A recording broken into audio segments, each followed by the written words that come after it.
Hi everyone. Hi leaders. How you guys doing? It's Natasha Darby here, aka NBR, and I'm super excited to bring to you something that I really know well, media and how to communicate with media. So today I'm going to talk a little bit about building that relationship, things you need to be aware of in order to build key relationships with media, and more importantly, why you need to have a key media spokesperson for any organization. So I created this presentation really out of mere interest, and I knew that it would be beneficial to those of you who are in that spotlight or who want to be in that spotlight. We're really versed on social media. The traditional media still exists and very powerful. So print, radio, television. So welcome to my media spokesperson training program. It's free for all of you out there. Just want to share some really great content, and I hope it will help you build your skills when dealing with the media. So a little bit about myself.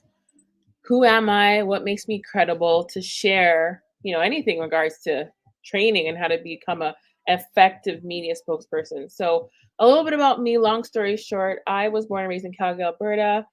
I started my career right out of high school. So at 18, I began working with bailiffs in a bailiff agency. You're like, what is that? So unfortunately, bailiffs come for you, or, you know, potentially if you didn't pay your rent, you didn't pay your car note.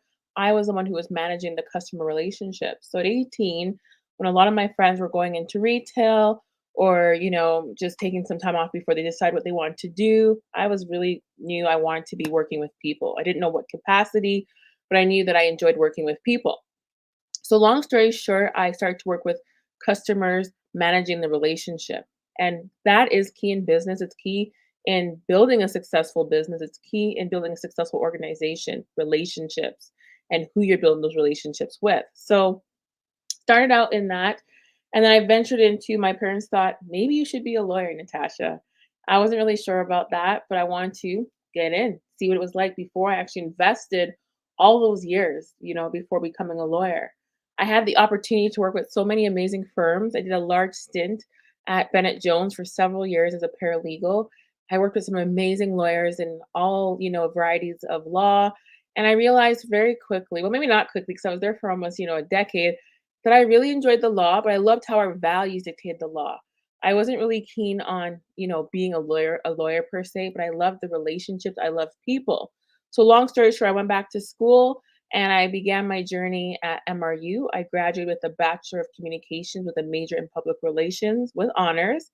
And from there, I began my journey into the energy sector. I've worked in corporate communications, I'd say now close to 17 years. And really, it is key in everything we do, communication and how we communicate. And I'm really keen on communicating effectively, that your key messages are shared authentically with your target audience. So I put this media spokesperson training together for anyone who's out there or who's looking at how do I improve my relationship with the media, or I would like to be the media spokesperson for my organization, but I'm not really sure if I'm capable or if I have the skill sets.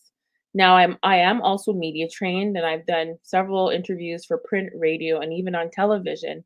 And I can tell you that being on air live, it is not easy. You have to be prepared. You have to be prepared.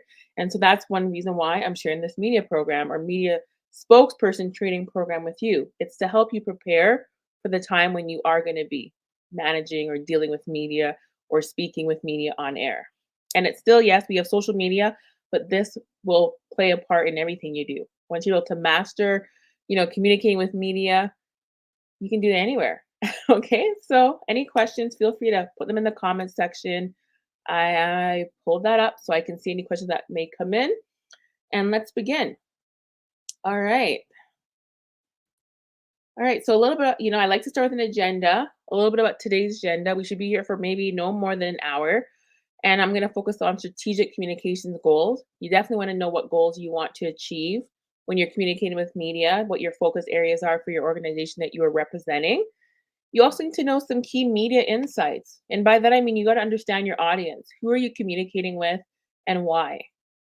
Next, I want to talk a little bit about message delivery. Oftentimes, it's not even, oftentimes our messages won't be heard because of how we've delivered them. And so it's key to have succinct messages that respond exactly to the question that's being asked. There's also a trick, I wouldn't say a trick, but a skill set that you can learn when it comes to bridging statements, right? When you get asked those tough questions that you're like caught off guard, how do you bridge that question, be able to share your key audience? And that's key. Whenever you're dealing with media, your real goal is to add value and to share your key messages. That's really why you're there. And they're looking at you potentially as the SME, the subject matter expert who can answer those questions. And so it's important that you're prepared to be successful in that role. And lastly, I'll just, skim over some media mock training in terms of, the benefits of speaking live versus being on camera and things to help you when you're scripted or versus unscripted. As for me today, I'm unscripted. I don't have any notes in front of me, but I definitely know this topic inside and out, and that's why I can share it with you. Again, very high level overview. Every organization, every topic, every issue is different. And so this is going to just give you a little lay of the land in terms of dealing with media. If you want to be a key media spokesperson, you want to improve on those skill sets, you want to learn key strategies with dealing with media, then you're at the right place. All right. So, goals. Super important to always think about what are your strategic communications goals when dealing with the media. You need to know your topic and you need to know it inside and out. So, that's the starting point. So, with any organization, it's important to understand if you're the media spokesperson, to understand what is your company's vision? Why do they exist? What are they out to achieve? You need to understand their mission. And I say that you need to understand that because the more clear you are on your company's vision and mission, the more relatable you'll be. The more you'll feel a bit more comfortable when speaking with media because you know what your organization stands for, and you'll already have developed those key messages, which is the key part of working in communications is knowing what those key messages are and when you're sharing them, how you're sharing them, and then also to anticipate what questions you may be asked so that you're prepared. So I always like to outline four focus areas in terms of what is your company focusing on. Overall high level sustainability, innovation, empowering people and building culture, and of course reputation, enhancing your reputation, building on your reputation are key areas that an organization will always are always focusing on as an organization as they continue to grow. And so these are key topics that may come up in the potential interview you may be having, or you might be sourcing some tips outside or medias to want to cover your story. So you want to be, again, this is just to say you want to be well versed in your organization. You want to know your organization, not everything about it, but the key areas and why they operate, what's important to them. And again, that familiarity is going to give you a bit of comfort when you're on camera or, dealing with maybe a radio interview where you're being, taped live. That means that editing is not at your discretion, it's at the reporters. So I like to start with goals, right? Again, high level media communication goals. So I've created these. My top three goals whenever communicating with the media is to communicate effectively with no ambiguity. You don't want to leave them to be guessing what you could be saying or to read through the lines. You want to make sure your messages are clear, that they're concise, and that they're straight to the point. Obviously, you definitely want to add some personality to that. Storytelling is really big, especially when you're thinking about social media or even with me, telling that story. You want people to be able to relate to your message and more importantly, be able to relate to you. Secondly, you want to be able to establish and improve relationships with the media. You want to be able to establish and improve relationships with the media. So how do you do that? A key way that you can do that, build those relationship with media is to one, understand what report.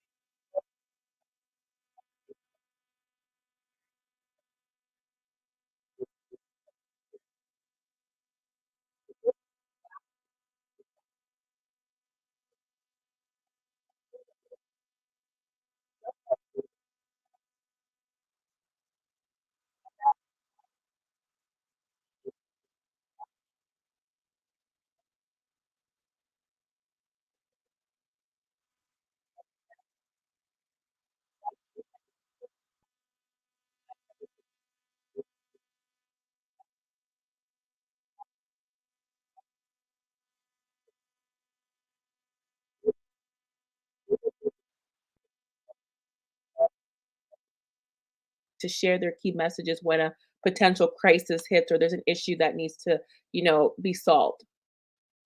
Last but not least, you definitely want to increase brand awareness and enhance your company's reputation. That's why we, work with media.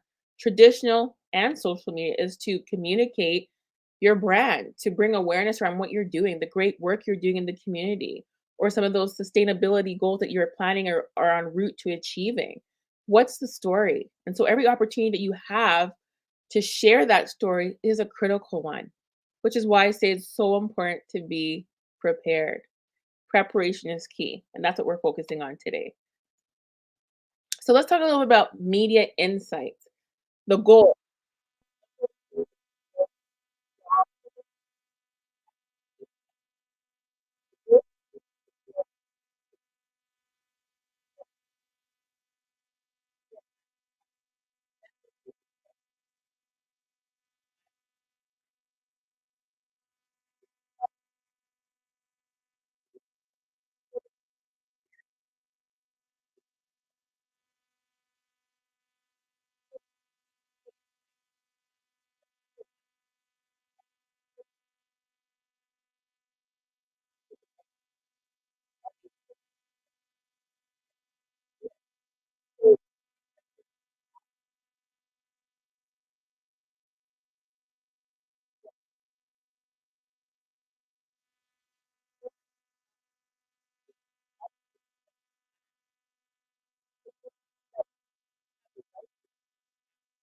to a potential issue or a crisis or an opportunity to share some really great news, maybe about a new project that you're undertaking or something that might be exciting that has not even come out. So you want to become that SME, or you should essentially have the right person, like I said, in front of that camera. You want to, straight talk and be honest. You got to be transparent. People don't like fluff. They want you to get cut right through it. They need the meat. They need those, those little sound bites, like we call them. Those are those 30-second sound bites. I remember when I was training, even before I took an actual professional training course in media, when I was back in university, I had to do this media relations course. And I'll never forget, my professor, we had the whole mock training, the media was in the back. I was actually the CEO of Honda. We were just doing a mock interview. And one of the questions that they asked were, hey, so with these recent recalls, would you allow your child to drive one of your vehicles? And before I answer, I said, that was the story.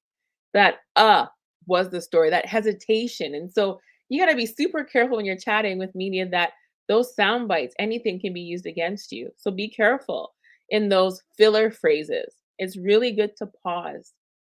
It's really good to eliminate those filler words. Yeah, uh-huh, and just speak straight talk honesty, straight to this point. Another point I noted was news stories that affect people, right? That's what news is really about. Why should we care? Every time you put out a pitch, a news release, press release, why should they care? Why should we care? Always write with that narrative thinking, why and how will this affect somebody? And why is it important? By knowing these things, when you start any release, who, what, where, when, and why, you're able to be more you're able to be more focused on your topic, but more importantly, you're able to connect with that reporter. They're gonna want to share your story because they're like, you know what? This is important. This is newsworthy. So make sure that what you're sharing is newsworthy. If you end up pitching a lot of unnewsworthy stories, eventually you're gonna just be ignored. And we don't want that. You also want to make sure that your messaging is simple, easy to understand narrative. Like I said, you don't want the fluff. You want to get straight to the point. Storytelling is key nowadays. No matter what, if you want to think about marketing, we're not even focused on marketing, but storytelling is key. Storytelling helps build the relationship, it helps to build the trust, and it helps to bring the audience on the journey that you're going through. Again, that relatability factor. You also want to definitely have a clear position, right? If you're being asked a certain question and it's, in terms of an issue or a crisis or potential opportunity, you want to make sure that your position is clear before you hit on cam. You want to know exactly what that looks like. And I've sort of noted to this, the next point is around being authentic. Authentic, being transparent, and being accountable. I remember way back when there was that Maple Foods issue. I'm sure we all do.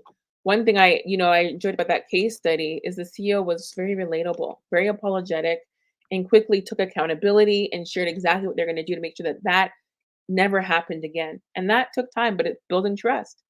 And now they're doing great things. So it's important to be authentic, to be transparent, and to make sure you're accountable. If you're in the wrong, admit you're in the wrong and tell what you're doing right away to correct the issue. And lastly, on the things that journalists value, they do like that added value, that added perspective. So again, coming in as a SME, what can you add to that story that might be different from every other story out there? How can you add your personal flair? I talk a lot about personal branding because I know that we all have our own brand. We all have our own personal brand, and what does your brand exude to the audience? What do people see? We always talk about first impression lasts forever. Well, it really does. Things that on the flip side that you want to stray away from with dealing with media that they don't like, that journalists don't enjoy, they don't like too many watered down messages. All right. On the flip side, straight, concise messaging. They don't want a sales pitch. Nobody wants to be on air for you to pitch your company and what you're doing or your new innovation. Nobody wants to know that. What they want to know is if you are pitching or trying to pitch, again, it's sharing the story. It's not sharing a pitch. Super important. That's not what media is there for. If you want to do that, then you should consider paid advertising, sponsored ad, boost posts. you know, there's multiple strategies you can do from a marketing perspective to get your sales pitch out. Next key point: suppressing unfavorable news. Oftentimes, when you're in a crisis or dealing with an issue, you have to think about how we don't want them to know maybe potentially this just yet. It's still under investigation. So you're suppressing news that you probably don't want to share, or maybe you know the news, but you don't want to share it just yet. So it's important to be candid and to be clear, going back to that transparency note, when you come on, to be open and honest, because if you're not sharing the story or telling the story, I'll guarantee you somebody else will share or tell the story on your behalf. And so when you're speaking on behalf of your organization, you need to be super clear on what can be said, what messages are you sharing, and then you stick with it. And if you're not sure, a key thing to say is, you know what, currently right now we're investigating that and we'll get right back to you within the next 4 hours or 6 hours. The next update will be in 8 hours. So you're setting that precedent of, okay, we don't know now, but we will know by this time. And if you don't know, you follow up. Super important.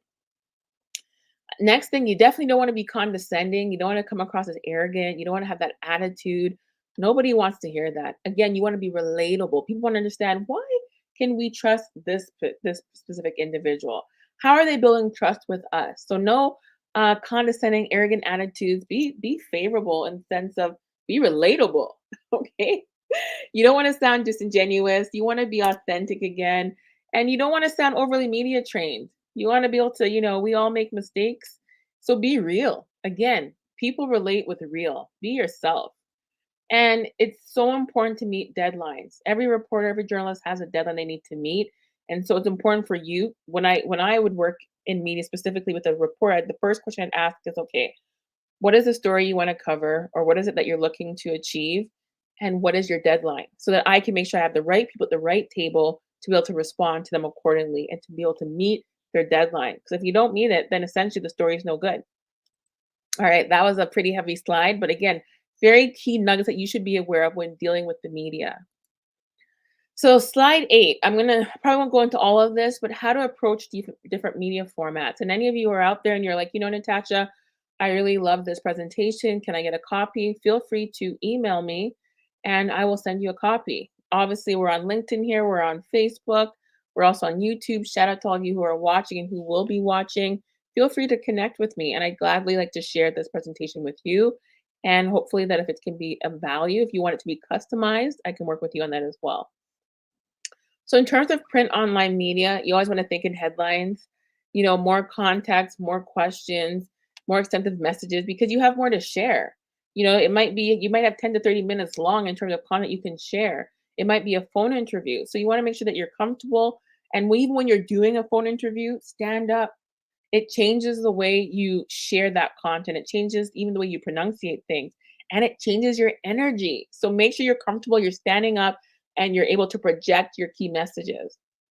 When you're dealing with like live broadcast, tape or to be edited, Again, those quick sound bites, those are the things that are gonna really, I wanna listen in, I wanna hear more. So ensure that you maintain eye contact, really good body language, good posture, maintain eye contact. It's so important, when we're doing these lives, I'm looking at the camera because I want you to see eye contact. But when you're with media, you wanna maintain eye contact, but you wanna have a second or two where you look away and you come back. Second or two, look away, come back. Compose, be composed. You want to be personable. You want people again to be able to relate to you. If you need any additional, tools like headphones, make sure that you're set up properly and make sure you do some sound checks because glitches do happen. And the worst thing is when you're going live and you're like, wow, my microphone's not working. So make sure you have your IT team, or even if it's your team of one that you set up, you do some tests to make sure that your audio is working correctly.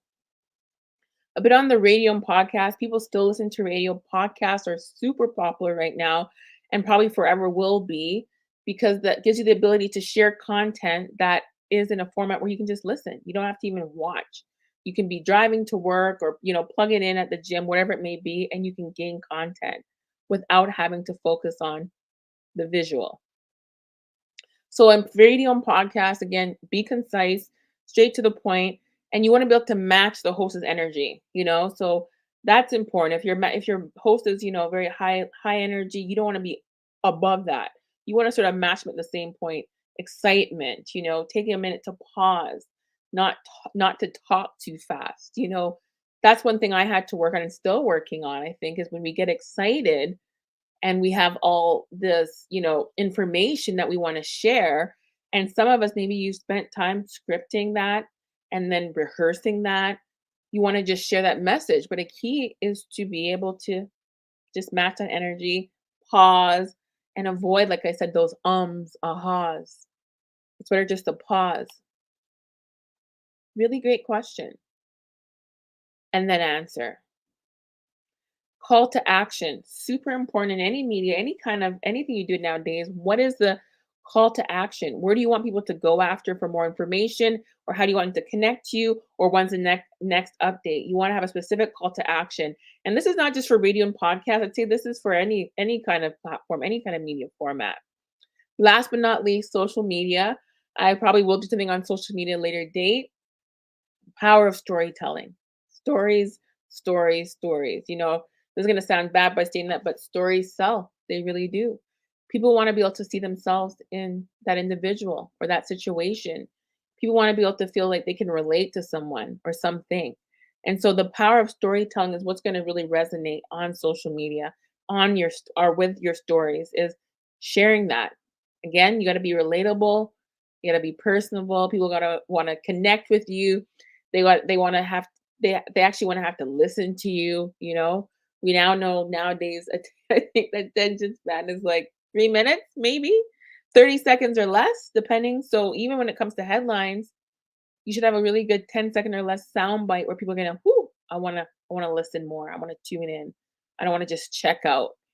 And the reason is because there's so much content out there right now that you're inundated every day with so much content that it's super important to be able to stand out from the crowd.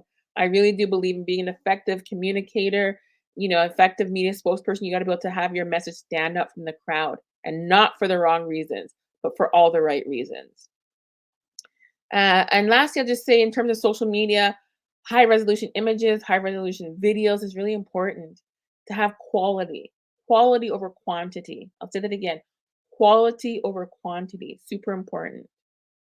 And as well, lastly, understand your audience. Very important. Understand your niche. Who are you talking to? The more you're able to refine your audience, the better you're able to connect with them. I talk a lot about building customer personas and marketing. You need to know exactly who you're marketing to. So it is in social media, any form of communication. Who are you talking to? They should be able to say, "Hey, I think that person's talking to me," and then they lean in and they want to hear more. And then you sort of have them on that path to hearing a little bit more about what you're sharing. All right, let's talk a little bit about key messages.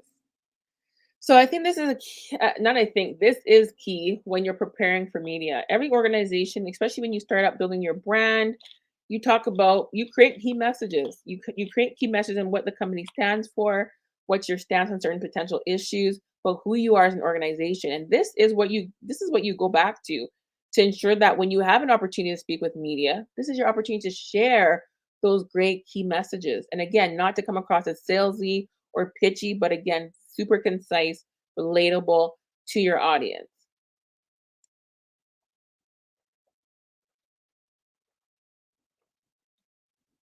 All right. So message delivery. You want to develop your key messages. So tips, sometimes you get tough questions dealing with the media, and they're there to ask the hard questions. Questions are actual gifts. I say they're a gift because they give you the opportunity to use each question to share one of your key messages.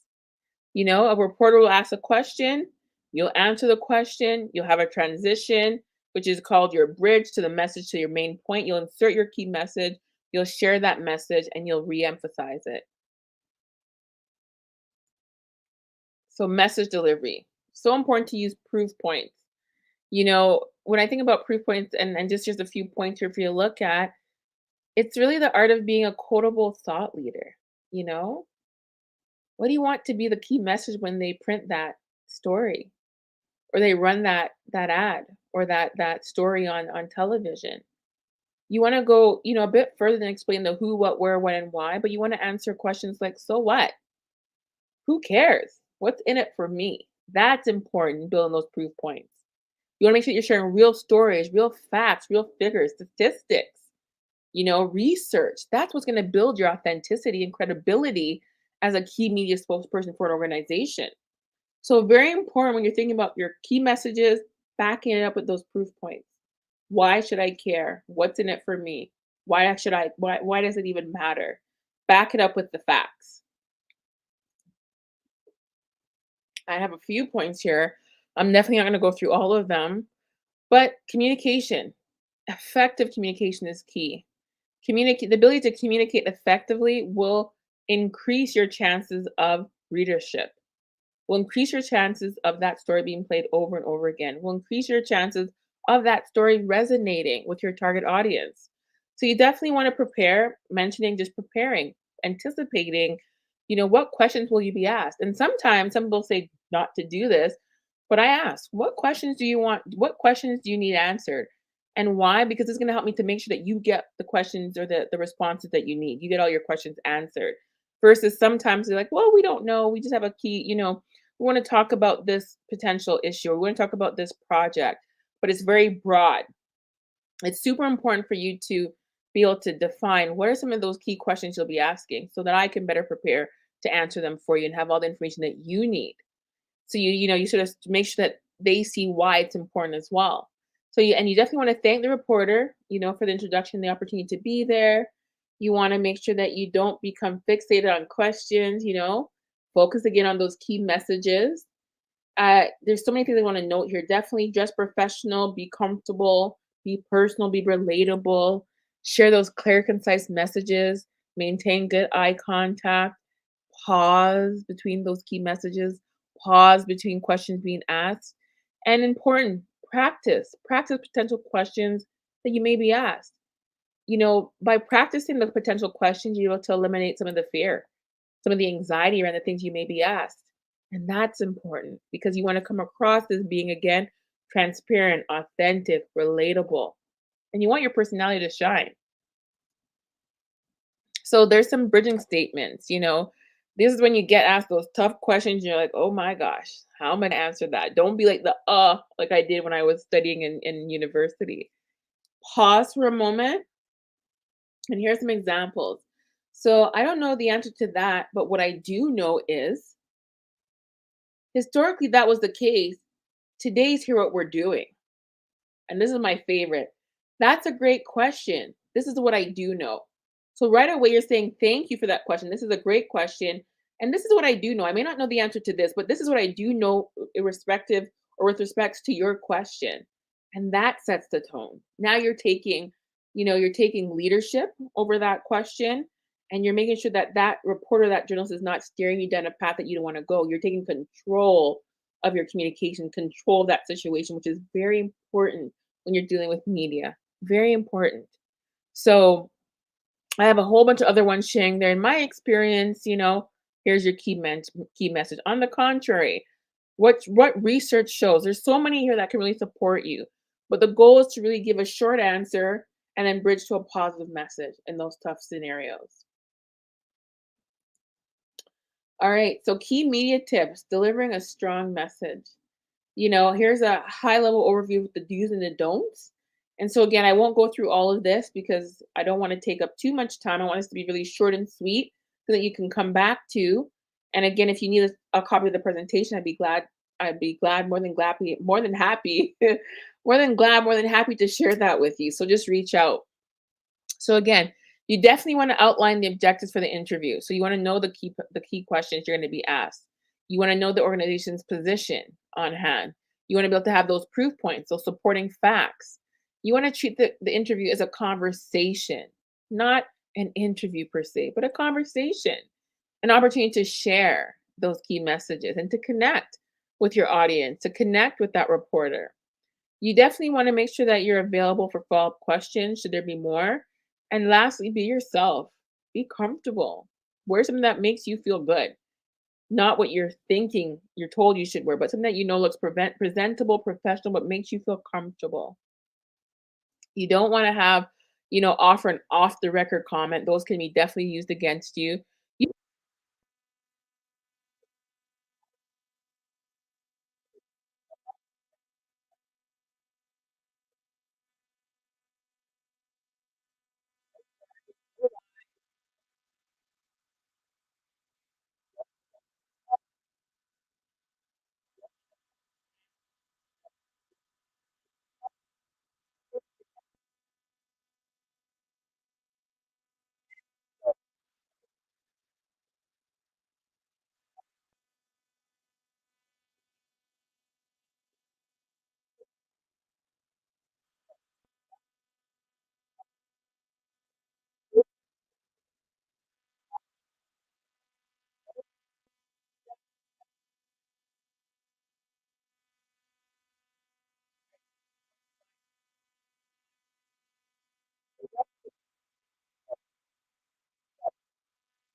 have interviewees have the right to their opinion and are allowed to know in advance the content of their interview in which it will be written. So what statements will be used? You can say, "Hey, you know what? I'm curious to know what are you going to share from that story?" And they definitely should share that with you. And it's important for you to be able to communicate that effectively. So during a radio or live TV broadcast, the interviewee controls the narrative. So there's always opportunities to correct an assumption or a premise and add a new premise. Share your key messages. Again, you have the ability to control that narrative. Potential questions. So I mentioned in the key message development, you always want to anticipate what would this reporter potentially ask me?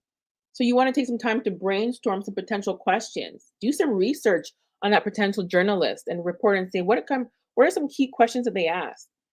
And so that you're better prepared to execute and to do well on your interview. And this is just gonna just sum it up right now with 33 minutes going. Uh, Media mock training. So very important that you spend time in media mock training, in those potential scenarios that you may be asked. And don't just do this when you're asked to do an interview, but be prepared. Every organization should do some form of media mock training with their key spokespersons and leadership team, those who may be invited to speak on cam. It's so important to be trained so that when the time comes, you are comfortable. And more important, that you can communicate with confidence. So in terms of, coaching, one thing I do love about that, I love to do media coaching and helping people to shine on camera, to get rid of those flutters and to be able to communicate their message, their key messages with confidence so that's relatable to their audience. It's important that, you create, like I said, those mock questions because those mock questions and having them recorded will allow you to see, hey, and you don't have to actually have someone do this for you. You can do this yourself. So set up a camera and have some of those tough questions and say, you know what? Hey, how would I answer that question? And then record yourself answering that question and then play it back and be like, wait a minute, what was my body language like? Did I say a lot of ums and ahs? And that's where you can practice, and practice makes perfect. So I said not about, it's not about being perfect, it's about being real, but you do need to prepare when you're coming on camera, when you're dealing with media. Hi, Miss Taylor. And so, it's important to not be scripted, responding scripted versus unscripted. One key part of, I would say, being a professional speaker or being a great speaker is having your key points. It's not having your whole script written out and you're going to just go up and you're going to say what's on this piece of paper and you're going to walk off. That is not going to help you to be relatable. The key is to have your 3 key points or your 6 key points, or maybe it's an hour long talk, your 9 key points, and be able to just look at that key point. Okay. And you know exactly what you're going to talk about. So it's important to understand your messaging, but not to be super scripted, because if you're super scripted, people tune out. They tune out and then your message is lost. Last but not least, feedback and improvement techniques. So by doing mock interviews, it's important for you to do that. Why? Because you're able to gain feedback and improve. I when I create videos or I've been on camera, when you're doing that media training component, you're able to look back and say, you know what, I would have answered this question differently. This is how I prepare. So then I prepare myself to answer those tough questions. That's a really great question, but this is what I do know. So preparing yourself. You're so welcome. So happy to hear that. That's why I'm here. And again, I'm glad that this is useful. So if you have any questions, I'm about to wrap up, feel free to ask. Again, we're focusing on media training and how to be more comfortable on cam and being a effective media spokesperson for your organization or for yourself. So again, feedback and improvement techniques. So by doing this over and over again, putting yourself in specific scenarios, you're able then to say, hey, okay, how can I improve that? And then you do it again. And you do it till you get to a point where you're comfortable being in front of the camera, where you're comfortable answering those tough questions. And lastly, that you have the ability to insert those key messages. That's why you're having that opportunity to go on a podcast or to be able to go on to, print or TV or radio to share those key messages. And again, concise and straight to the point. All right, and this is my last slide. So I'm almost at 40 minutes. Wonderful. My goal, I said no more than an hour. Really, 30 minutes was key. But effective communication. I love Jim Ron. I listen to a lot of his videos every day on personal professional development. And one of the big things that I've learned over the years, especially being communications, is consistency is key. So if you want to become a better public speaker, you want to become a better media spokesperson, you want to be better at anything, absolutely anything, it is key to it's important to be consistent. And in order to be consistent, it takes discipline. Oftentimes why we don't see success in certain areas of our life is because we've given up too quick.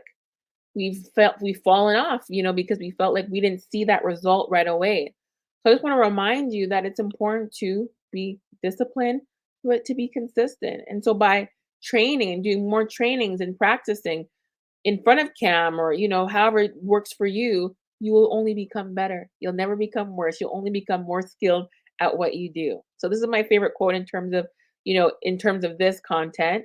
Effective communication is 20% what you know and 80% how you feel about what you know. Right? Effective communication is 20% what you know and 80% how you feel about what you know. Again, that relatability factor, being authentic, real identifies real. People don't want scripted media transcripts. People don't want you to come on and be like all, perfect, because then they tune out. Nobody's perfect. I always say that we're imperfectly perfect. So let your light shine as you were created to be. Incredible, Natasha. Would love to see more of these programs. Lovely. I'm happy to hear that. I actually created this and I was like, should I share this? And I decided, you know what? I put this presentation together, usually using it for clients and corporations. I'm like, why not put it out there? It's more of a customized approach when I'm dealing or working with an organization, but this is golden. So the slides itself, I mentioned 18 slides of great content can be yours. All you got to do is email me and I'll share it with you. So again, thank you for joining today. You're amazing. I like to talk a little bit. I gotta sign off with my little bit of inspiration. And I want you to know that whatever the goals that you want to achieve, we all have great goals. We all have big dreams. I believe we do.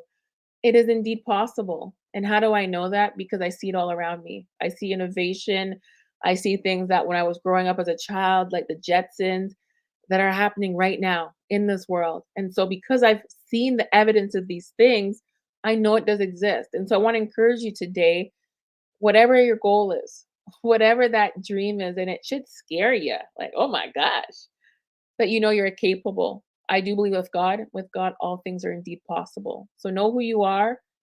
Know who you are. Don't allow the world to tell you anything different. You are amazing. You are a unique, amazing masterpiece human being.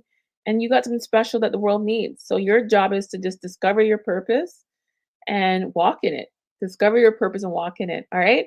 Feel free to follow me on LinkedIn if you're not already. Here I am at Natasha Darby, as well. If you're on Instagram or Facebook or YouTube, I'm there as well. And let's connect. I want to hear what you're doing, and more importantly, I want to be able to share in your successes because when you win, I win. All right. All right. Love you too, girl. Love you, ladies. And yeah, know who you are. Bye for now.